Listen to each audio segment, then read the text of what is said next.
There's something weird going on here, though. You are working on a case about a murder that hasn't happened yet. How it started before the murder trial of the season. A seemingly healthy female that was brought into the ER that was potentially now brain dead. It's like we entered the Twilight Zone. There's an investigation going on right now. It's crime scene. The package comes right to this desk, but it's like a Pandora's box because when it's opened, it sets off a chain of events, changes everything. And the house of cards come crashing down. Including on this woman who's speaking out only to 2020. And so in the space of about 24 hours, you go from being complete strangers to basically being a couple. I didn't know a lot about this guy, right? The gates of hell had just been opened in front of you. Yeah.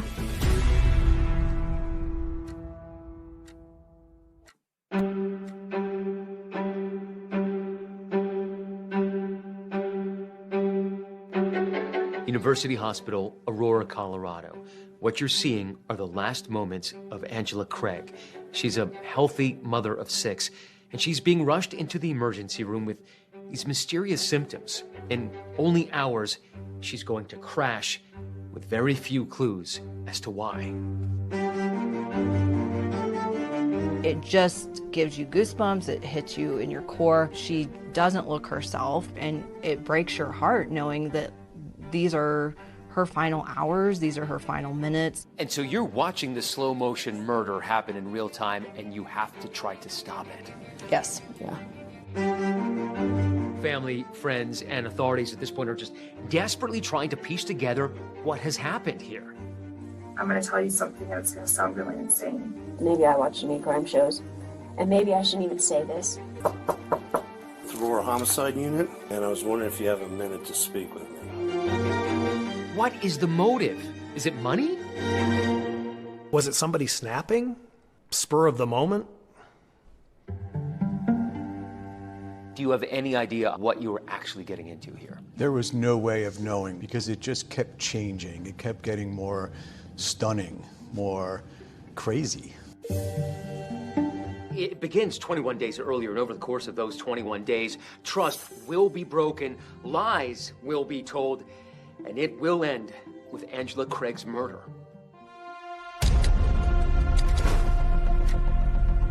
It's February of 2023, and James Craig is heading home after presenting at this high-profile dental convention in Las Vegas, while his wife, Angela, is about to visit her older sister in Utah. Now, Angela's from this very tight-knit family.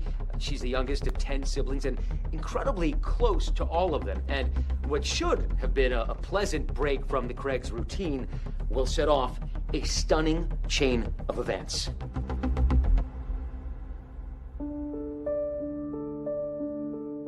James and Angela Craig have been married for 23 years.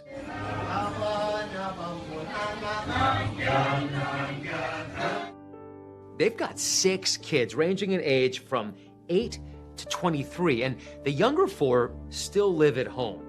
And the Craigs have lots of close friends they've made over the years, including their neighbors who moved from South Africa, and they became like family. From the beginning, we really we just loved them. We always made the joke, if something happened to us, we're moving in the basement with them because we always felt like they had our back. James and Angela live in Aurora, Colorado, which is just outside of Denver. Aurora is basically a suburb of Denver. You know, you cross one street, you're going from Denver to Aurora. It's the 3rd largest city in Colorado. The Craig's house is part of this community of pretty big homes. It's a really lovely neighborhood with a lot of wealth. On the whole street, everyone knew that house. They just opened the garage and It's like a train station all day. Just people coming and going, grabbing a bite to eat, leaving, hanging out. Mostly kids, just all the street kids. We were always there. James and Angela have a relationship that many people admire. They even post photos together on their joint Facebook account. And friends say that his sense of humor and her quick wit were just this perfect blend. A lot of people looked up to their marriage and they made it seem fun, and raising 6 kids together in a crazy house. Jim and Ange were very affectionate with each other in a way that I actually thought was really cute.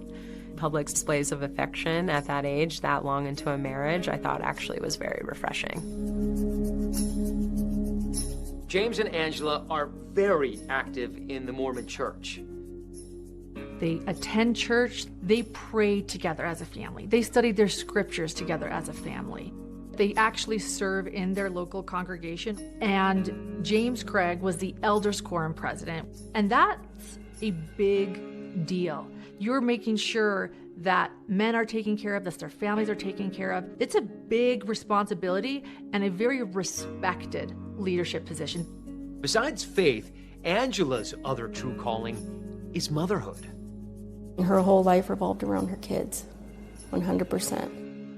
She had 6 children that she was caring for. She sounds like a supermom. She definitely did. I always looked up to her. If I needed some mom advice, I would reach out to her. She was like very witty and comments like even to the kids. Like I think one of her biggest sayings was like, "I love your stinking guts." Like she just said that all the time. While Angela runs the home, James Craig is the provider. Now, James is actually Dr. James Craig, and he runs Summerbrook Dental Group, a practice he's owned for 17 years and which he promotes online. My approach to dentistry begins with sincerely listening to the patient and wanting to find out more about where they're coming from and what they're looking for and what they want. I also have a very strong philosophy that a happy team makes happy patients. Jim Craig was my dentist for the better part of a decade and did his advertising when I was a radio newsman. I remember talking about, trying to convince a radio audience, if you need a dentist, go see my friend, my dentist, Dr. Jim Craig. He's excellent. For a dentist, he has a great smile. It's his best calling card, right? When he smiled, it was his whole body that smiled. I mean, he leaned in forward, he giggled a lot. He just was very charismatic. He could get you to like him in 2 seconds. He really was a positive guy. On Summerbrook Dental's Facebook page, the team would post snippets of the levity of daily life at the practice. It was always front and center, including when James dressed up as the Tooth Fairy. And here's the Tooth Fairy!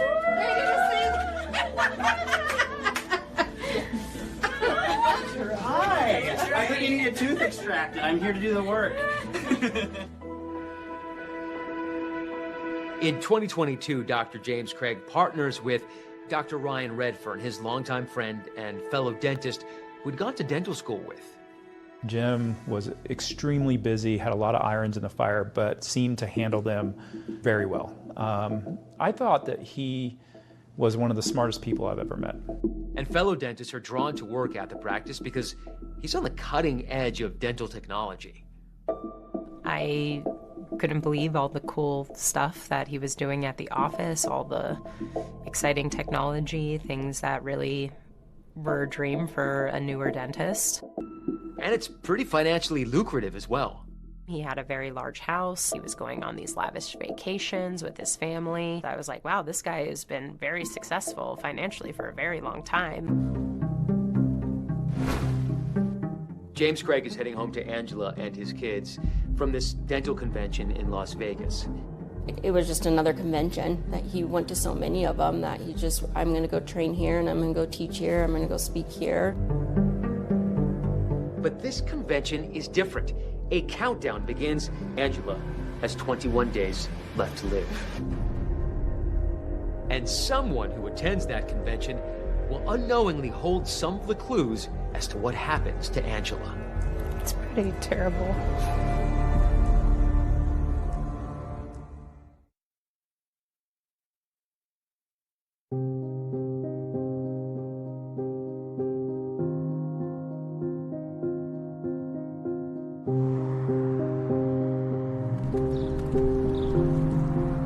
James and Angela Craig together again in their $1 million home. Remember, he'd been at that dental convention in Las Vegas. She was visiting family in Utah. Now it's back to their routine, recorded on their security cameras. What do you see in the video? They're being a loving couple, you know, normal husband and wife, normal mom and dad to their kids that are running around the house. They're doing dishes, they're making protein drinks. They drank a lot of protein drinks in that family. That was like a thing for them. Everybody's mixing up protein drinks. What is not seen on camera, the calendar of a crime. Precious time is ticking away. From 21 days to murder, Angela Craig now has just 12 days to live. Can you describe the last days of Angela's life? It begins on the morning of March 6th. Angela woke up. She did a really hard workout on her bike. She rode her indoor bicycle, was very athletic, always drinking her protein shakes or workout smoothies. And she starts to feel sick. She's not sure what's happening. She doesn't feel like herself. At some point in the morning, Angela texts James Craig and says, I worked out, I drank the smoothie, and I'm not feeling well. I'm feeling dizzy. I'm feeling off. Caitlin, the office manager, he came up to her and said, I just got a call from Angie. She's not feeling well. Her blood pressure, she's saying that her blood pressure is high. Dr. Craig, still in his scrubs, races home and rushes Angela to the hospital. The symptoms are, severe headaches. She's got nausea. She can't focus. Extremely sick. Even after a battery of tests, Angela and her doctors are baffled. So this is not just a personal medical mystery. Medical professionals also couldn't figure it out. Correct. She was confused about what was happening to her. Medical professionals were confused about what was happening to her. Doctors finally diagnosed fatigue and elevated blood sugar, and Angela's released. And she is desperately searching for why she is so sick. She was searching, I believe we were presented with 40 different searches from her phone alone that were all related to dizziness, being lightheaded, feeling very heavy. When did you first learn that she had been feeling ill? He texted me telling me that Angela's having this weird medical thingy, he called it. I thought, well, it's just probably a virus. There was no indication of the seriousness of it. The next day, there's Angela. You can see she's supported by one of her daughters on her way to an urgent care. Then just days after that, another emergency, and there's Angela again, slumped on the counter as her daughter calls 911. 911, what's the address to the emergency? I'm at home with my mom right now. She's been feeling a little sick for the past couple of days. She's thrown up, and she's thrown up a lot, and she's worried that she's going to crash and pass out. She doesn't think she can make it to the car so we can get her to the hospital. Earlier that day, and this is hard to watch, after passing out, Angela crawling on hands and knees. She's so sick. She's so sick. Once again, she goes to the ER, desperate for answers. This time, she is admitted because her symptoms are so much worse. She's feeling horrible, and no one can figure out what the hell's going on with her. Somebody knew. Someone knew. Angela ends up being in the hospital for 5 days, and James is coming over every evening after work and taking care of the children. He's bringing her food. Angela Craig is strong, though, and she recovers enough to be released. And she's looking forward to a return to normal life with her husband and kids, never knowing that now she has only 4 days to live. She thanks him at one point for taking such good care of her. Thank you for essentially carving out time for me. I know that you're holding the fort down, at home and doing all these other things, but I really appreciate it. Angela Craig has just 3 days to live. And then boom, sick again, and new symptoms and different symptoms. And in the vein of trying to care for her, Jim Craig is saying, why don't we give you clindamycin? Yeah, so originally they potentially thought that she had a sinus infection. And so as a dentist, he can prescribe antibiotics. Clindamycin, a medication meant to treat sinus infections, among other things, and something that James Craig had prescribed to his wife, Angela Craig. Dr. Craig reminds Angela's brother, Mark Prey, to give Angela her medicine. He gives her 2 of those capsules in the morning, and around 20 minutes later, Angela Craig is saying she can't hold herself up anymore. So Mark Prey, Angela's brother, rushes her to the hospital. She ends up going to University Hospital and checking in and never checking out. By 2 o'clock that afternoon, Angela has deteriorated. Her organs are failing. She's put on life support. She is intubated. One of their daughters just called and she was just crying. And she just said, the doctors are saying that my mom's not going to make it. And I was like, what? Like, what do you mean? And people start to wonder, how did things go so wrong? Because, you know, there's nothing more contagious than a bad case of suspicion. You're getting ready to accuse somebody. The moment you say something, Pandora's box is opened.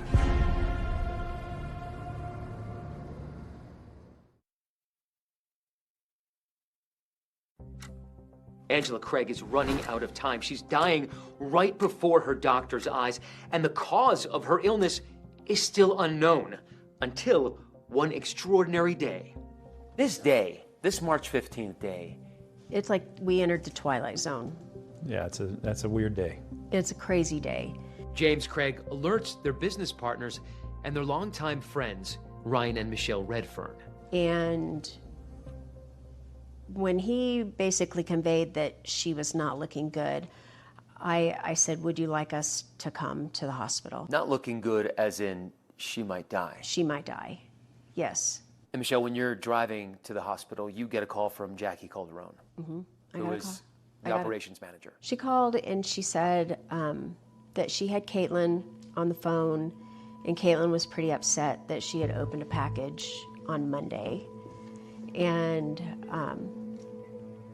I said, what was in the package? This is Dr. Craig's office. We got access to where he actually practiced dentistry, and offices like this, they get a lot of packages. And on March 13th, 2023, a package comes right to this desk, but it's like a Pandora's box, because when it's opened, it sets off a chain of events, changes everything.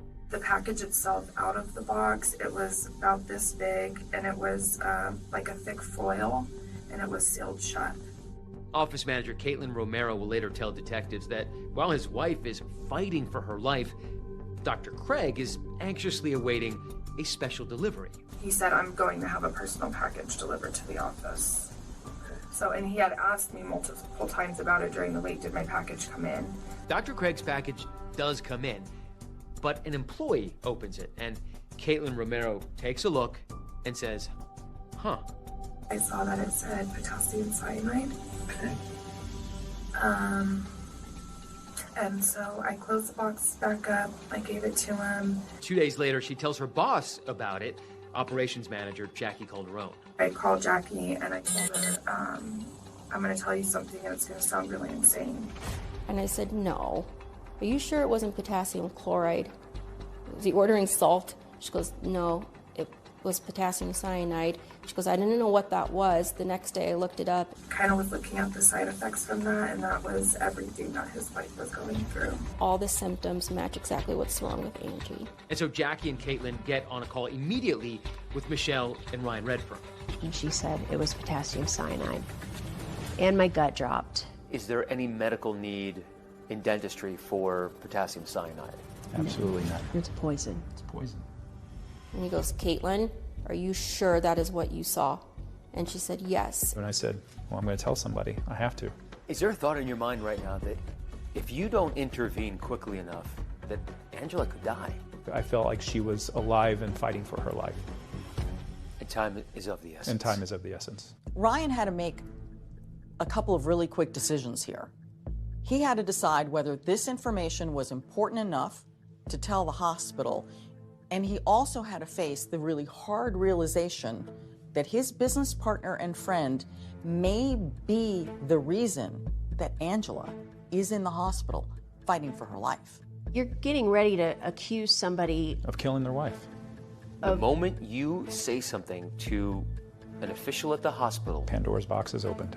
Pandora's box is open. Nothing's ever the same, whether it's true or not. hoping you're wrong, But knowing that regardless, life just changed. Jim was our friend. I liked him. He was a great guy. He was funny. And we were gonna lose both of them.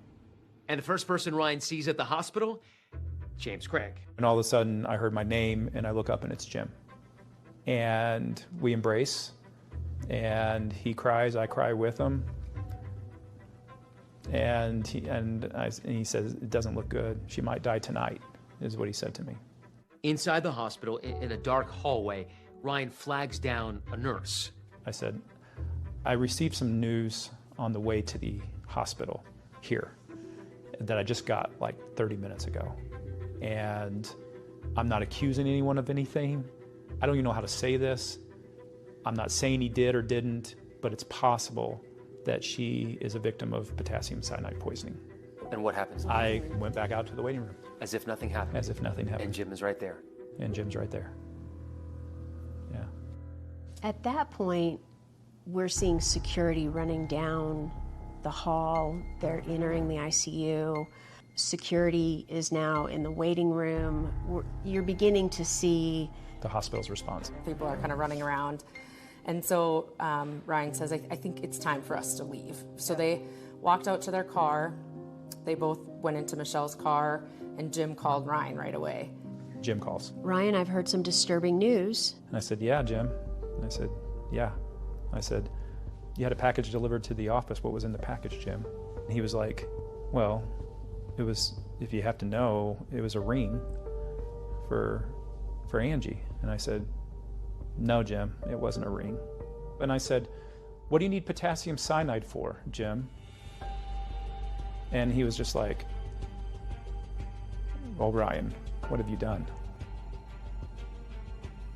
Oh, Ryan, what have you done? And then he immediately said, I bought it. Yeah. And I thought, I said, yeah, I bought it. And well, now there's no doubt. At the end, near the end, I said, Jen, stop talking and get a lawyer. Stop talking and get a lawyer. You're going to need one. So the hospital calls, their forensic nursing staff calls us. Aurora police detectives are at University Hospital, and the House of Cards come crashing down. Now, a pair of Aurora detectives is on the case. They're armed with search warrants, and they are determined to get to the bottom of what's killing Angela Craig.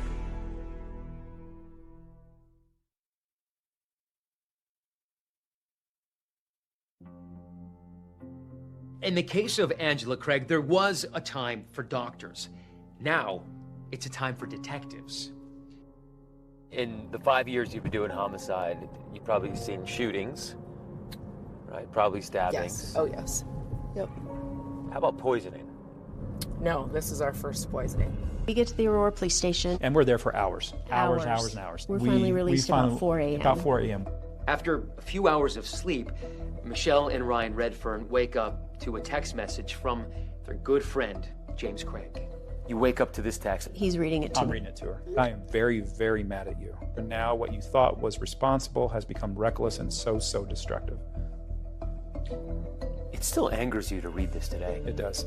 And so I'm asking, if there was ever any love in your heart for me, please don't make this any worse by talking to any officers or anyone else about this. My response was, forward to Bobby Joe Olson. Immediately.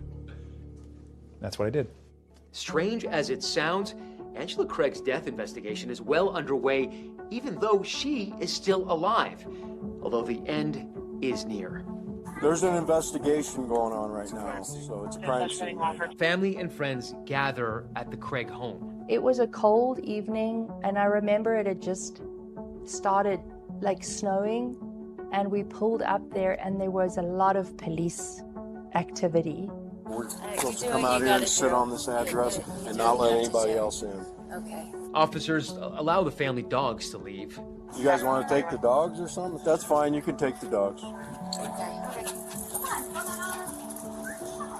Then Dr. Craig arrives. Say, Brian, we got the husband right here. Craig? Yeah, Jim Craig. Okay, so he's just Craig is the last name? So we've been directed by our detectives that nobody's allowed back inside the house. Okay. So It's basically a death investigation right now. Wow. Yeah. Okay. Detectives send word that they'd like Dr. Craig to come down to headquarters. We'd like to go to headquarters and talk Tonight? to detectives, yeah. Yep. Okay. If I get down there, I'm not going to want to answer any questions. I'm going to probably lawyer up. So you don't want to go down there right now? I don't want to, no. Okay. Yeah. Okay. So you're free to go. And at this point, Detectives Bobby Olson and Molly Harris are working round the clock. We did not go home. I mean, this was, again, sleeping under a desk, taking a 15-minute naps, like power naps, and waking up and going. Next morning, it's time for an unscheduled dentist appointment with Dr. Craig, who's staying at a friend's house. It's freezing out here. Yeah. I'm Detective Olson. This is Detective Graw. Okay. I guess we're coming to, talk to you or kind of see if you want to talk to us. Okay. Is that something you're interested in? No. Okay.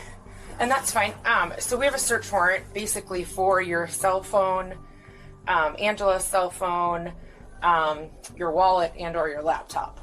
Okay. And that was our first interaction, March 16th at about 8:30 in the morning. What'd you make of him? He was scared out of his mind. So, am I a suspect in something right now then? So here's where we're at. There are questions. Yeah. And I have based answers. on what we've heard. Yeah. Well, my understanding is you wanted to talk to an attorney before you talked to us. Yeah. Perfectly within your rights, and I totally get it. Yeah. But we do have those questions. Right. So until they're answered, it's hard to say Yeah. yes or no to what you just asked me. Am I a suspect or not? Well, I guess it kind of depends. And the next stop is a search of the Craig family home. All right, so this is the house. And do you have any idea what you're looking for? We still don't, right? Like all we know is the potassium cyanide was delivered to the dental office. Visitors to the Craig family home are greeted with that inscription, "Welcome to our happily ever after." We did find some medications related to Angela Craig. We did find numerous powders, if you will, but we were really looking for any and everything without the knowledge of what exactly the consistency was of those potential poisons. Yeah, we didn't even know what does cyanide look like. They don't find a smoking gun, but still, their suspicion begins to throb like a toothache when investigators find a text message Dr. Craig sent Angela when she first got sick. This is very early on in her illness, and she's telling him, I feel drugged. And his response is, well, given our history, I can see how that would be triggering. Just for the record, I didn't drug you. So he has a history of drugging her? As far as we know, in 2018, he sedated Angela without her knowledge or consent, and he says he did so because he wanted to take his own life and he didn't want her to interfere. Vivian Fandamarva and her daughters Jessica and Tama say they got a glimpse of something strange when they went to comfort the Craig family. Dr. Craig was leading everyone in a prayer. He was basically like yelling, and he was like so red in the face and just like animated about it, and he was just screaming that like he will see Angela in heaven again and all sins are forgiven. It wasn't a prayer about her, but almost just like about his salvation, and that it doesn't matter what sins we've done, he will still make it into heaven and he'll be with her again. He was demanding his salvation. He was demanding his salvation. I think that's when we saw a Jim that we never knew. We walked away in absolute shock. And then the end of 21 horrible days. The clock stops. The death investigation now has a death. Angela Craig is gone. When is Angela officially pronounced dead? March 18th. Family members had told us that he had called them and said that he did not want an autopsy performed because if they couldn't figure out what had happened to her when she was alive, he did not want them poking and prodding when she was dead. Fortunately, James didn't get to make that decision. This is a homicide investigation, and there is going to be an autopsy. Now, what that autopsy and the investigation turn up next is enough to turn your stomach. Arsenic, potassium cyanide, they're drugs out of, some dime store novel or, murder mystery from 100+ years ago. But proving Dr. Craig is the poisoner, that's another matter. Detectives binge on endless hours of Craig family security video. What will they find?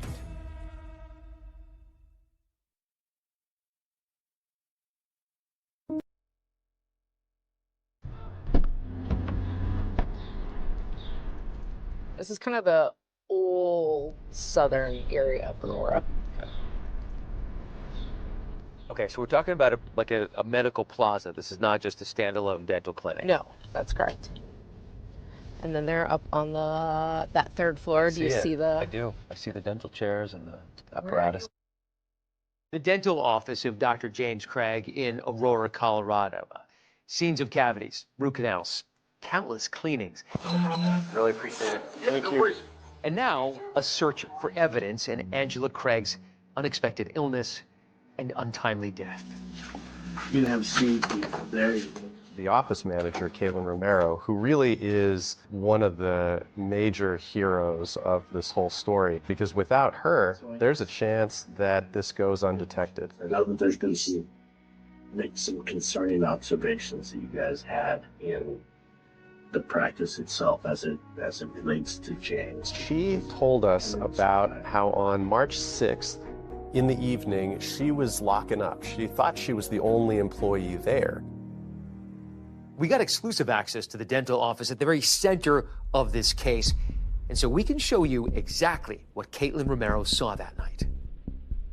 Right here, she noticed in exam room number 9, Dr. James Craig sitting at a computer here. He was sitting in there, and he was sitting in the dark. The light was off, and he was on the computer in there. This was really unusual because typically Dr. Craig did not stay late, and if he were working on a computer, it would be on a laptop in his office. And he said that he had gotten his wife home and situated, and it had been a stressful day, and he just needed a break, which is why he came back to the office. So what was he doing there in exam room number 9? One of the first searches that he does is how to make murder look like a heart attack. There are hundreds of searches about poisons, and he read a lot of news articles about other poisonings. Cyanide, oleander, arsenic, tetrahydrozoline, an ingredient commonly found in eye drops. He's trying to cover his tracks. He doesn't think anybody's ever going to look at exam room number 9's computer.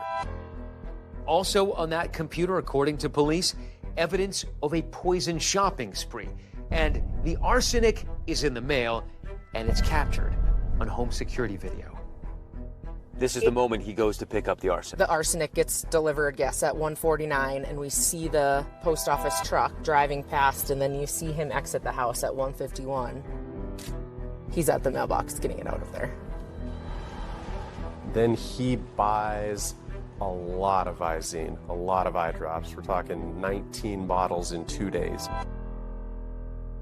Plenty of poison. The question is how to get his wife to ingest it. Now, authorities watched this home security video.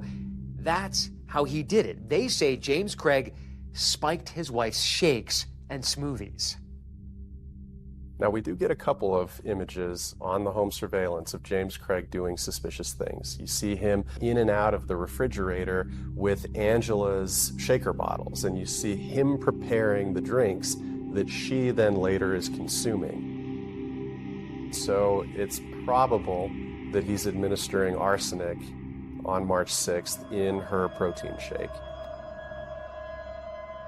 When Angela went into the hospital on March 9th, she had an elevated level of arsenic in her blood, enough to make you feel sick, to make you feel dizzy, enough to make you feel like you've been drugged.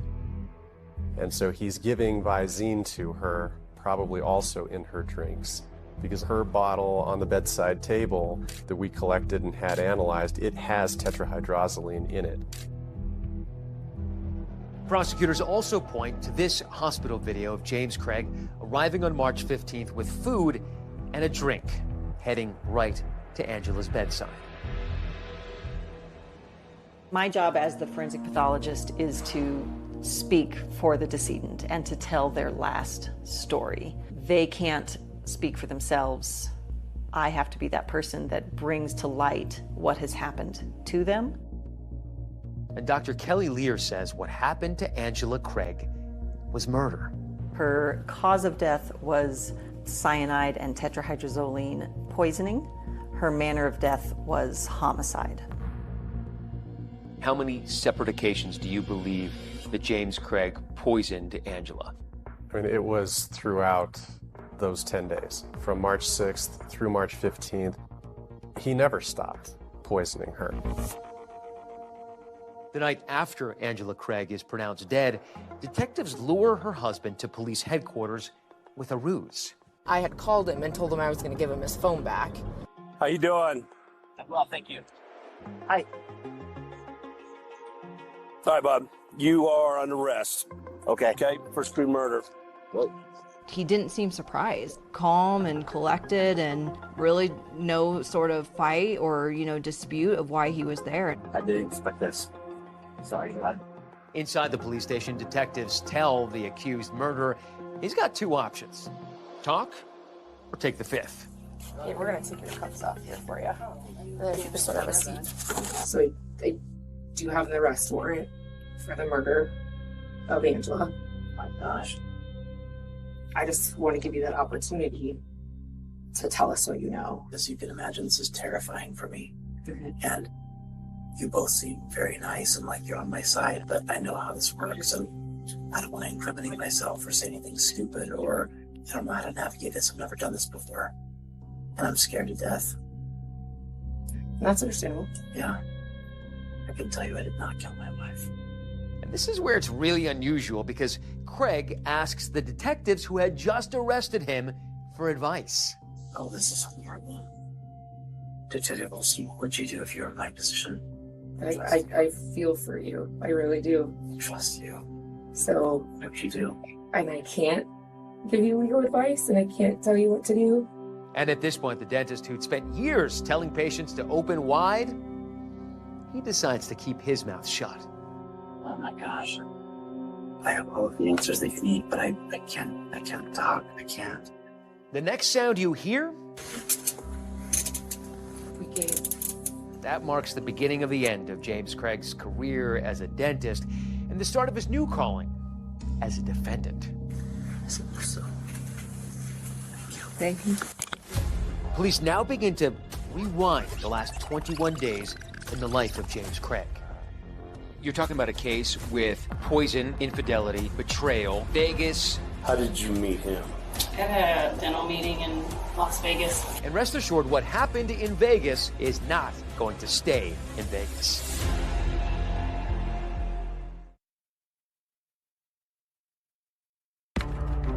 It just kept going.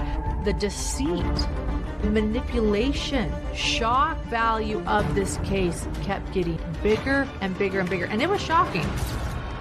I'm going to take a leap here and say that this is probably the first time that you've ever seen a protein shaker as a murder weapon. Yes. Marriages only end in two ways: death or divorce. Or murder in the trial that just wrapped. They proved beyond a reasonable doubt that this guy was a pretty crappy husband. He cheated on his wife constantly.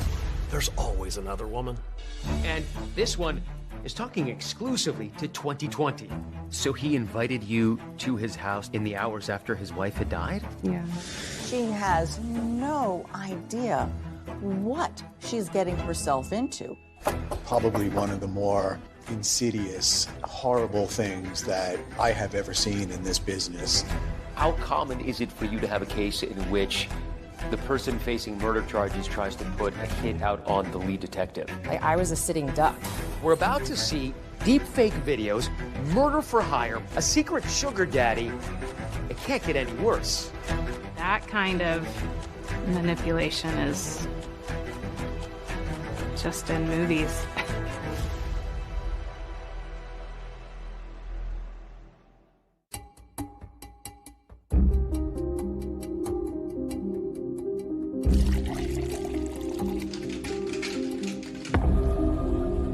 Investigators have just made a shocking arrest in the murder of Colorado mother of 6, Angela Craig. It's her devoted dentist husband, James. There are answers. There are answers, and this makes a lot of sense once those answers come out. Dr. James Craig had seemed to be the very picture of success. A business owner with a thriving dental practice who was a loving father. Looking back, there was just nothing that would indicate there were any problems. Well, a father of 6 children and an Aurora dentist is accused of poisoning his wife. You can see a lot about a person through their eyes. A lot. He looked dead in his eyes in the mugshot. It's a shot of full exposure without hope. It looked like he had been crying, but it didn't look like he'd been crying because he just lost his wife. It looked like he'd been crying because he got caught. The Aurora dentist accused of poisoning and killing his wife was in court this morning. James Craig is formally charged with first-degree murder. He pleads not guilty, but he's accused of poisoning Angela, lacing her protein shakes. The poisoning aspect to this was so unique. We were seeing this story play out all over the country. I think the fact of who the Craigs were lent a great deal into this national interest. The fact that a dentist, it's a profession that you believe you can trust. The arrest warrant is 52 pages, and it's got a lot of the evidence that police have collected so far, including photos and text messages. You read page after page after page. You're going, there's no way that somebody could be so cruel. But on page 36, there is this huge revelation. Right there is a name, Dr. Karen Kane. She's an orthodontist from Texas. Was this an aha moment in the case? It was definitely an additional person that we needed to find. When detectives search James Craig's email account, which they say he used to order poisons, they find this trove of what they say are steamy emails with a fellow dental professional, Dr. Karen Kane. And the correspondence seems to indicate that the two had just met about 3 weeks earlier, but their relationship seems to have gotten very serious very quickly. It seems like you do these types of stories, news, long enough, there's always another woman. Now, Dr. Karen Kane is speaking for the first time to us in this exclusive interview, and I first met her back in 2023, only months after James Craig was arrested. And back then, she was still sifting through the wreckage. And Karen Kane has a very different story to tell about what was unfolding those last 21 days of Angela Craig's life. And we start at the very beginning. And this is where Karen first meets James Craig at that dental convention in Vegas where he was speaking. When was the first time that you saw James? Standing in line to get on this shuttle bus to take us to our corporate dinner that the meeting was putting on. We just started talking, ended up sitting next to each other on this shuttle ride over to dinner, and he was like, can I, sit with you at dinner and finish this conversation? At this point, Karen is in the process of finalizing a divorce. She'd been married for 27 years, 2 grown kids, out of the house. Her husband had moved out just over a year before, and she says she'd made peace with her new life, living alone. But that's when she meets James Craig. First impression. I mean, there's not like an immediate physical attraction. Sweet eyes, great smile, just easy, so easy to talk to. Okay, so initial reaction, is this friend vibe, or is this, this could be something more than friend? Definitely friend vibe. Karen says in those initial conversations that they're connecting because there's so much common ground. She says that James kind of like opens his heart up to her, that he's also going through a painful divorce. And he tells her that he and his wife of 23 years just split at the end of last year. What did he tell you about his life, his marriage, he told his me children? He had 6 kids and that he had filed for divorce in 2022, that they hadn't been living together. He had an apartment and that he was staying at the apartment, but they would trade and he would, do kid duty. Karen says their connection was also spiritual. They're both deeply connected to their faith. There's somebody who's kind of going through the same struggle I'm going through and leans on the Lord the way I would, and just seems super easy to talk to. So we spent this Thursday evening getting to know each other, and then we texted until 4 a.m. that night. What are you texting about until 4 a.m.? At that point it was just, compliments. Then the next day we, spent pretty much the day together. She knew she was falling fast, but she was still wary. And so in the space of about 24 hours, you go from being complete strangers to basically being a couple. Well, at least having the semblance of knowing a lot about each other. Still, she told him she had boundaries, and she says their relationship wasn't consummated. What was the goodbye like? It was nice. We kissed, and he left, and then my flight got delayed, and so he came back and got another kiss, and then I actually left.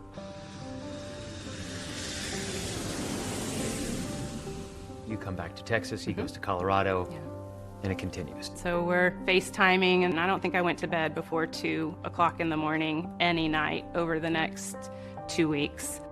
A few nights, she says, he even put in an earbud and he'd let Karen listen as he did Bible study with his children before putting them to bed.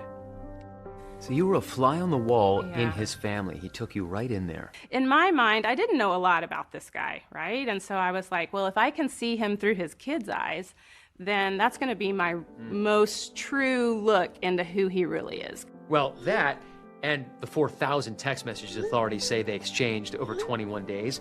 And within a number of days already, they were using the L word, love. How big was the rush you were feeling during this time? So Texting great. and talking and FaceTiming. So great. Yeah. Like a drug almost. Lots. Yeah. Just, yeah. There was a lot of just feeling like so connected. He says he even composes a song in her honor. She saw him standing there. It's called Enough, and it's a sad ballad with lyrics that say her life was bleak and bad until she met him. But after she meets him, she finally knows she's enough. And she finally feels like enough. The two decide they want to meet again in person, with Karen booking a ticket to Colorado the following week, March 8th. Now, remember, James Craig has told Karen he's living apart from his wife, and he's in the end stages of his divorce. But just before the trip, James tells Karen that Angela is in the hospital. Nobody knows what's wrong, and he's going to have to watch the kids. And Karen reschedules her trip for a week later, March 16th. When she first went, he was like, they can't find anything wrong with her. They've done all this testing. So really, it was all so mysterious. Karen says that James Craig told her he suspects that Angela might be harming herself.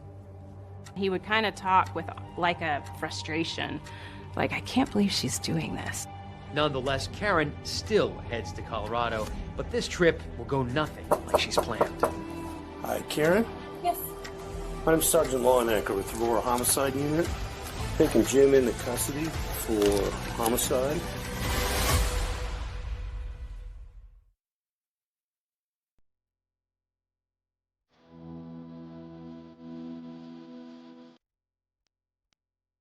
Angela Craig is in critical condition, and Karen Kane feels that it's not the right time to visit, but James Craig urges her to come anyway. I'll go ahead and come, and I'll just sit in the hotel until, you're able to spend some time, and then I can be there to just kind of be a break and help carry some of this weight. Karen says James has told her that Angela is not likely to recover. He also tells her that police have blocked his entry into his own home as they investigate. His house is taped off by police. They've had a search warrant. Mm-hmm. Do you think at some point maybe I shouldn't take this trip? I knew the police were looking, and I knew they were going to find that she had somehow hurt herself. Karen gets on a plane from Texas and lands in Denver. She has no idea what she's getting herself into. No idea. When you were in Colorado with him, Did he ask you to come meet his family and be there? He offered at one point that I could come. There would be a lot of people in the house. I would just be his friend from Austin and yada yada. And I was like, nope. That seems like a pretty sacred space and time that doesn't need to involve me. And we had 2 dinners. It was pretty much the only time I saw him while I was there. Did he seem distracted in those dinners? You know, I would just be like, are you okay? Like, are you really okay? Tell me. Did he seem sad? Did he seem distraught? Did you talk about Angela at all? We talked about how he was doing, how the kids were doing, but not a lot really specifically about Angela in that moment. He at no point seemed stressed or anxious. He didn't seem heavy-hearted. He seemed pretty, at ease. He might have appeared at ease to Karen, but police are narrowing in on their suspect, and they've been poring over his communications on his phone and email. And so you realize during the search of these emails that he's having this steamy romance with this woman named Karen Kane, and she's in town right now. Yes. How do you track her down? The night he was arrested, he had a hotel key on him. And lo and behold, at that hotel is Karen Kane. And so officers went to the hotel and asked if he had a room or if Karen had a room and made contact with her in the hotel room. The officers did? Yes. Yeah. Our sergeant did. It sounds like the truth came knocking on your hotel room door at 2 a.m. Mm-hmm. Hi, Karen. Yes. I'm Sergeant Lawnecker with the Aurora Homicide Unit. We've taken Jim into custody for homicide, and I was wondering if you have a minute to speak with me. Can you walk me through what happened? When I opened the door and saw police there, I just kind of went right into almost like robotic mode of all right, I'm just gonna brace myself for whatever's happening in this moment. We are aware of yours and Jim's relationship, and he's been taken into custody for killing his wife. What are they telling you? We just want you to know that we've arrested him for first-degree murder of his wife. What did he tell you has been going on with his wife? Just that he said he told her in November that he wanted a divorce, that they told the kids together in December. He filed in January, early February. I'm kind of worried that she might hurt herself, because we've had a history with that. Has he talked to you at all about poisons? Just told me that he had gotten some stuff in the past from his work. It was about 10 minutes maybe that they were in there. They told me there's lots of evidence, against him in this. But the information Karen is learning only gets worse. Okay, so here's basically where we're at. He's never told her he wants a divorce. He's never told her. There's no talk of him moving out with the kids. She has no idea anything about a divorce. He's purchased poisons, and she's now dead because of poisons. So a lot of the things he's told you, assuming you've told me the truth, are all nonsense. There's no history of suicide by her. There's no anything. So are you concerned at this point that you might be a target of the investigation? No. Are you concerned that this investigation is going to go anywhere at this point? No. You think this is just totally bogus? Yeah. All right, ma'am. Take care of yourself. When did you first speak to Karen yourselves? On the morning of the 20th, I had called her, and then I met her again at the hotel. Nice to meet you, I'm Karen. It was apparent when we met her that she had no idea that he was doing this. He had lied to her. He had told her that he was living in an apartment. He would have a week with the kids at the house, and then she would stay at the apartment, and they would flip. He's very savvy when he speaks, and she believed him, and he 100% manipulated her as well. She knew nothing. A stunned Karen leaves Colorado to go home to Texas. as she tries to process the past 48 hours. And when she reads the arrest affidavit, it's almost impossible for her to comprehend, because she learns that within days of meeting her, James has allegedly researched potassium cyanide and buying other deadly poisons. What was that like? That's real dissociative for me. I don't have any sort of headspace of my reality where that fits. That's all like stuff of a novel and like movie. I mean, I went back and I reread all our messages and kind of replayed it all, and I don't feel like I missed red flags. I mean, you don't know you're being lied to until you know. Right, who's just so good at spinning these tales. All the plates spinning all the right ways. And as detectives dig further into James Craig's past, they're going to uncover other women. They're also going to learn that the murder plot may have started before Karen Kane even entered the picture. At first I thought he was just joking. Yeah. But then it got darker and darker. And I still can't believe it. To this day, I can't believe it.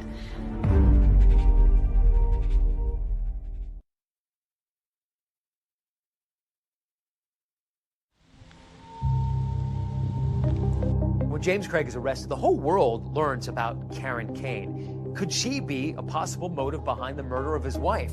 And as investigators dig deeper into his digital world, they discover something else. Actually, they discover someone else.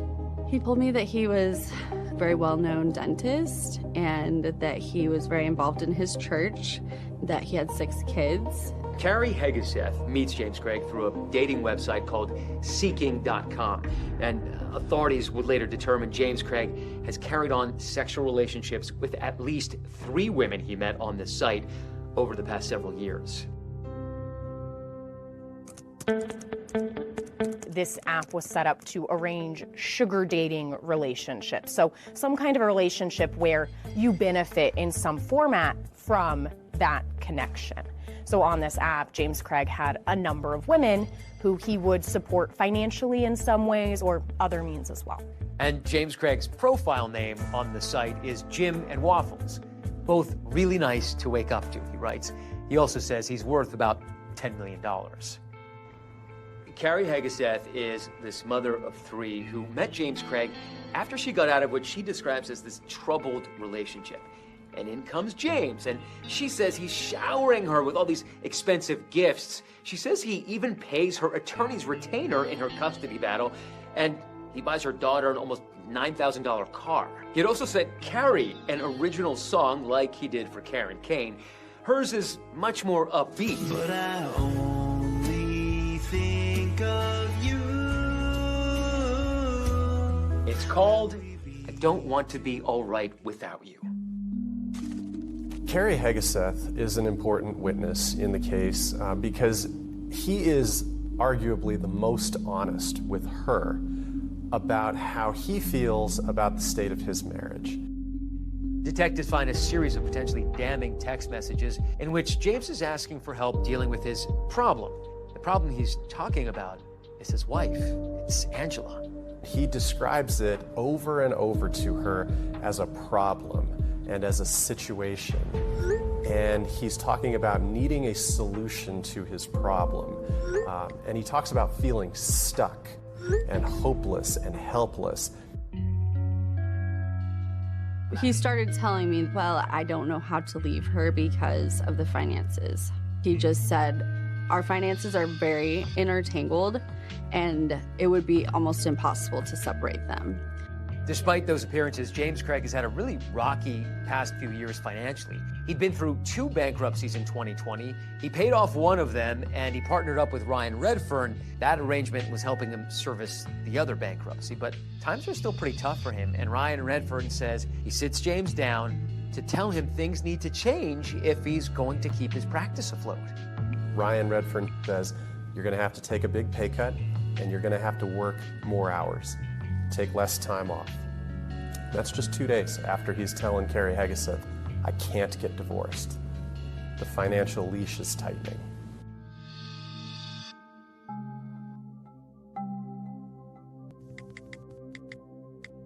January 2023, 2 months before Angela Craig's death, and he texts Carrie something that she says stops her cold in her tracks. He kind of made it sound like if he couldn't figure this out, that he was suicidal. She sort of tells him, "You have so much to live for." And his response to her is the most telling statement we get from James Craig in the entire case. And he says, "I'm not suicidal. I'm just stuck. I'm not happy, but I can't get divorced right now." And that's on January 14th of 2023. He's saying it clearly that he cannot get divorced. But I still did not think that he was like really talking about hurting Angela. But then Carrie says his tone begins to change and he seems to proposition her. Well, I remember thinking, this is really dark, you know? And there's no way I'm getting involved.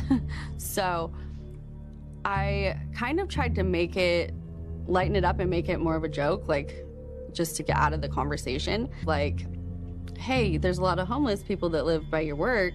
Why don't you talk to them about one of these, or your problem, because they have nothing to lose.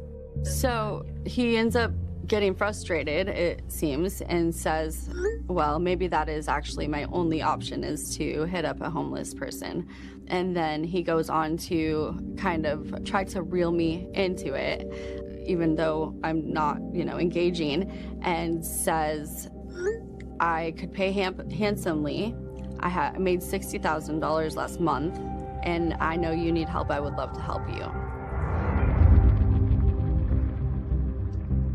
And that was like, whoa, it just made it so real, I guess.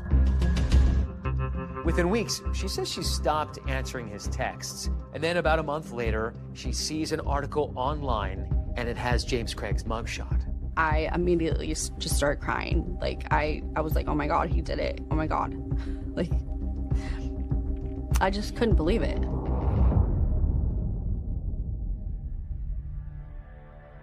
Carrie admits she feels guilty for not calling the police, but they eventually track her down and she tells her story. I think you said it just like that. Like, I have this problem. Marriages only end in two ways, death or divorce. And he is giving Carrie Hegeseth the impression that it's financial, that he doesn't want to suffer those financial consequences of divorce. Before this case can go to trial, there will be even more astounding allegations against James Craig, this time from behind bars.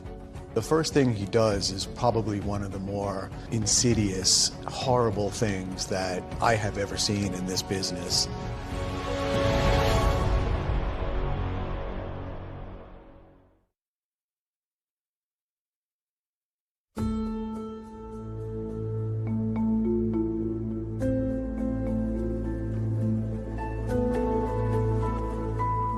Over the course of the roughly 2 years that this case really unfolded, we first saw James Craig as this jovial appearing father, very big smile in all the pictures. You can tell he's a dentist. His teeth were very prominent in all of those pictures. Turning dental care into a positive experience. You've done it a lot. How do you do it? Oh man, well, when patients come to our practice, the first thing that we go over with them is you don't have to be afraid. As the court process really unfolds, you start seeing him appear looking more scruffy, ragged. To see him go downhill, physically looking, has definitely stuck with me. I don't know if he's trying to look the part. But it'll be more than 2 years before this case goes to trial. And during this time, James Craig somehow, astonishingly, manages to rack up even more serious charges from behind bars. And one of the plots he's accused of hatching involves his own teenage daughter. The first thing he does is probably one of the more insidious, horrible things that I have ever seen in this business. James Craig's daughter says he called her and said, hey, you need to come bail out this inmate. He's going to have some information for you. The daughter does as she was asked. At some point, she realizes, maybe I shouldn't be doing this. She calls her older brother and her uncle. They rush over there. The inmate hands the daughter a letter, and she reads that letter. And in that letter, it's essentially a step-by-step instruction guide for James Craig's daughter on how to build a deep fake or an AI video of her mother, essentially depicting that she had wanted these poisons, that she was suicidal, that she did this to herself. He really wanted the metadata on that video to be connected to February 27th, 2023. That's the day of that initial arsenic being ordered as well. So he's asking his own daughter to commit a felony to help him in his case. Yes. Without batting an eye. 18 years old. Recently turned 18 years old. She had her 18th birthday while Angela was still in the hospital. And how do you find out about this? She, through the family attorney, gets it to the authorities. She was absolutely not going to do any of the very detailed step-by-step instructions that her father had provided her. Bringing your daughter into it and potentially having your daughter culpable in a crime, having your daughter bond out an inmate that you don't know, I mean, all the things, there's so many things that are wrong with that. It's mind-blowing. And shockingly, this is not the only crime that he's alleged to have cooked up from inside jail. Other inmates claim James is soliciting them to lie on his behalf. And as payment, these inmates say he's offering them money, even dental work. And then another inmate comes forward to authorities. I'm just like this, dude. It's like the movies, man. He had a fellow cellmate named Nathaniel Harris, and James Craig and Mr. Harris would spend a lot of time together. James Craig started to say really nasty things about the lead detective, Bobby Joe Olson. So from these conversations, James Craig offered Nathaniel Harris an opportunity to make some money. You mentioned that he offered money to other people, or what was the deal there? Bobby, some female named Bobby Olson, I think was her last name. I don't know. I think it was Bobby Olson. That's who he wanted to kill? Yeah. Police say he allegedly offers Nathaniel Harris $20,000 to kill the lead detective on this case, Bobby Joe Olson, effectively putting a bounty on her head. Then the cellmate says that James Craig gave him a letter as well. In that letter, it refers to Detective Bobby Joe Olson as the world's dirtiest detective, says that she's out to get him. He called you the worst, dirtiest detective in the world. Yes. Who he said deserved to die. Yes. Was that scary? Yes. We do this job knowing the possibility of being injured or, killed in the line of duty. However, I was nothing but pleasant to Jim Craig every time I talked to him. I had broken my ankle, and so I was in a cast at that time. I was a sitting duck. Well, and your family could have become collateral damage as well. That must have been probably the most torturous part of it. Absolutely. Being in law enforcement, right? I feel I can handle my own, right? But my family's a different story. They didn't sign up for this job. And that I felt guilty for, putting them in this situation. 5 additional charges are brought against James, including solicitation to commit murder in the first degree. He pleads not guilty to all charges. I have never seen a defendant rack up 5 more charges in their time incarcerated. It's been nearly 2.5 years since Angela's death, and it's time for trial. The Redferns, the detectives, and Karen Kane will all be taking the stand. And when you locked eyes on him, was anything rekindled? Did you see the man who you'd fallen in love with? So in a case where nothing is ordinary, brace yourself for even more new revelations on the stand. That absolutely broke my heart. I'm sure everyone else's heart in that courtroom.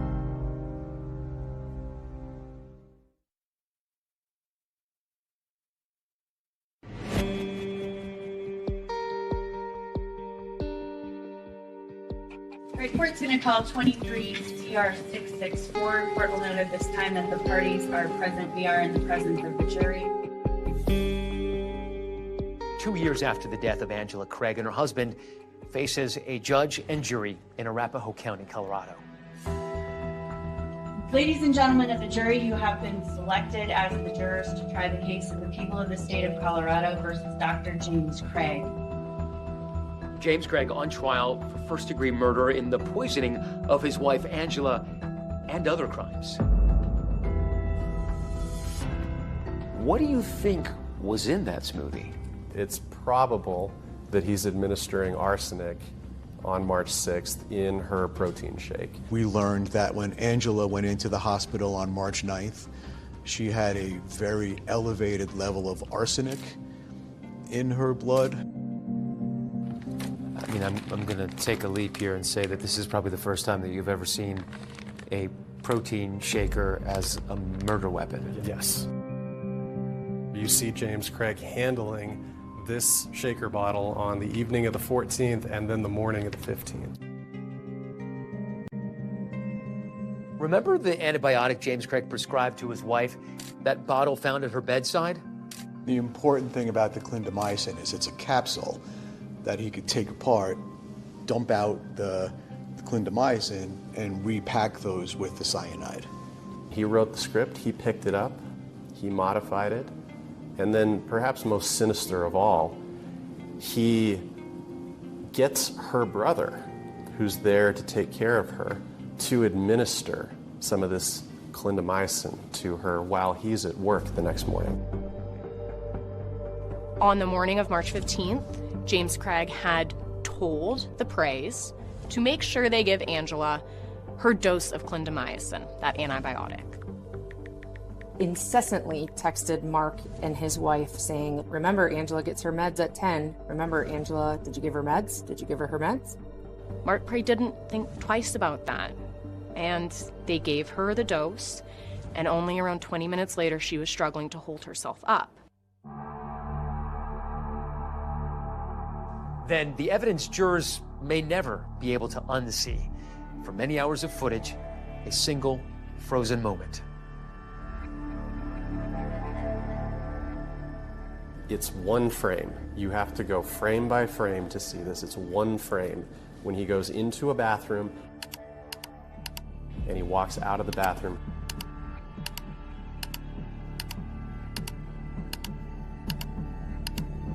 He is holding a syringe. He puts it in his pocket, goes back into Angela's room.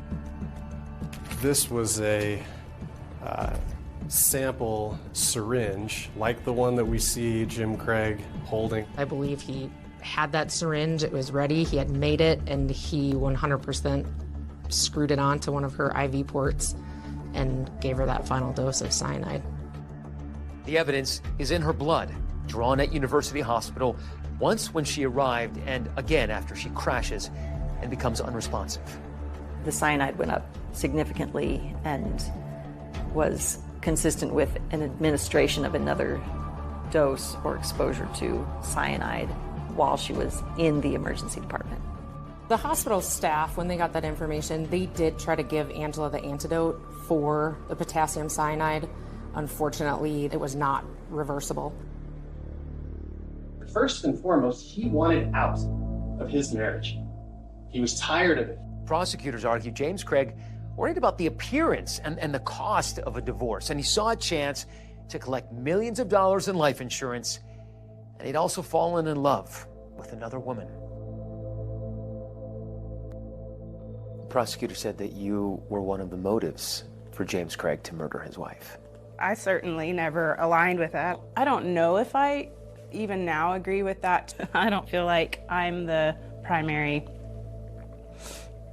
impetus of the idea. When you were sitting in the witness box, did you see the man who you'd fallen in love with? No. Did you feel anger? No. There's a lot of pity and disgust, just disbelief.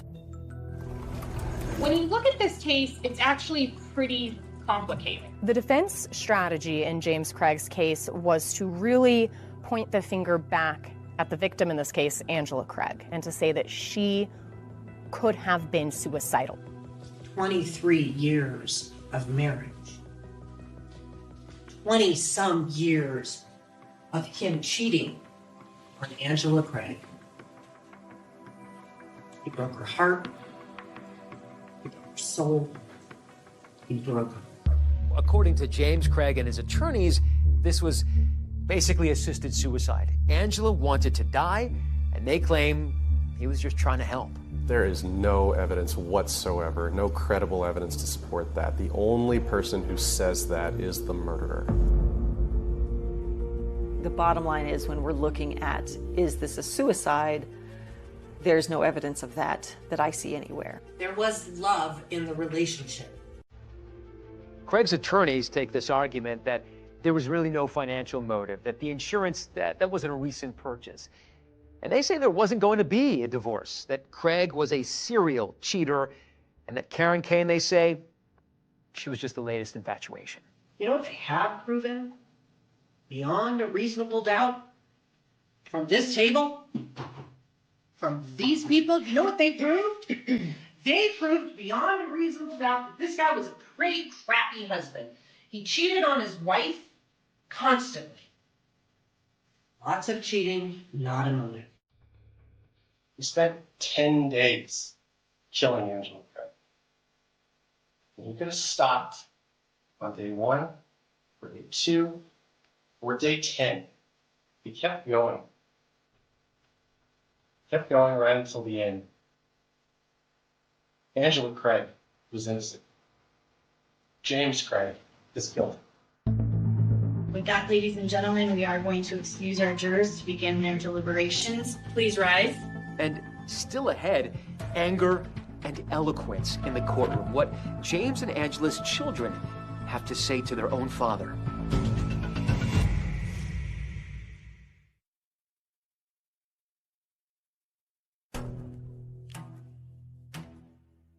Denver 7 is on verdict watch as the jury deliberates. Please stand for the reading of the verdict. Count 1, murder in the first degree. We, the jury, unanimously and beyond a reasonable doubt, find the defendant, James Craig, guilty of murder in the first degree. Count 2, guilty. Count 3. He is found guilty on 6 counts. I thought there'd be some closure, and in the end, there was this overwhelming great sadness. Yeah. Jim was still not who we thought he would be, and Angie was still gone. And in this moment of profound courage in court, 2 of Angela's children, her oldest son and daughter, deliver remarks. It's hard to lose your mom, and 3 days after that, lose your dad. And have to spend the next 2.5 years trying to untangle whatever he tells you. I was supposed to be able to trust my dad. He was supposed to be my hero. And instead, he'll forever be the villain in my book.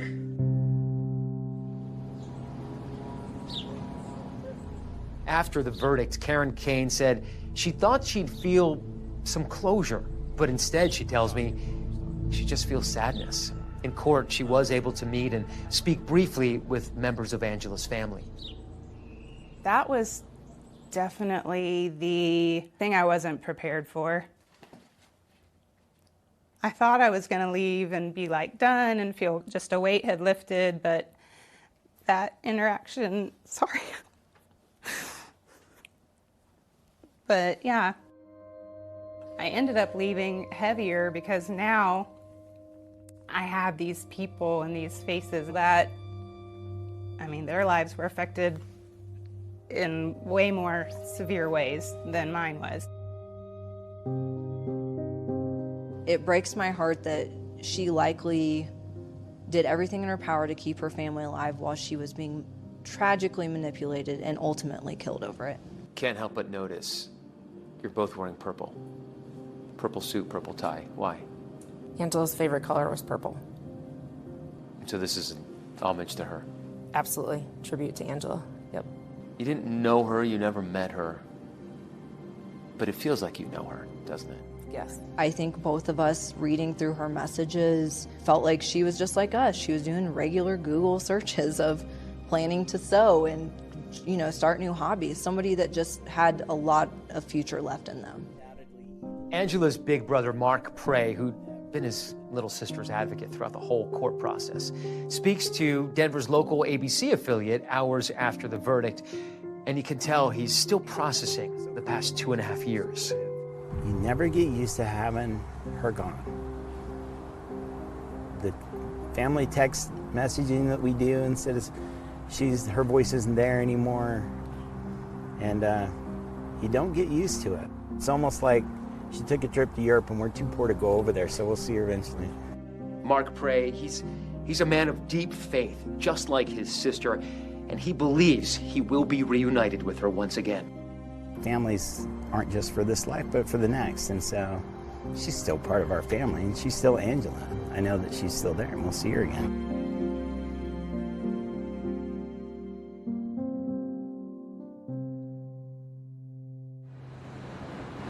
James Craig is serving life without the possibility of parole. The judge said he, quote, unleashed a path of destruction as wide as a tornado. David, as for Angela's family, they tell us that they're glad to have the court process behind them and that her younger children are now living with extended family members. That's our program for tonight. Thanks for watching. I'm Deborah Roberts. And I'm David Muir. From all of us here at 2020 and ABC News. Good night.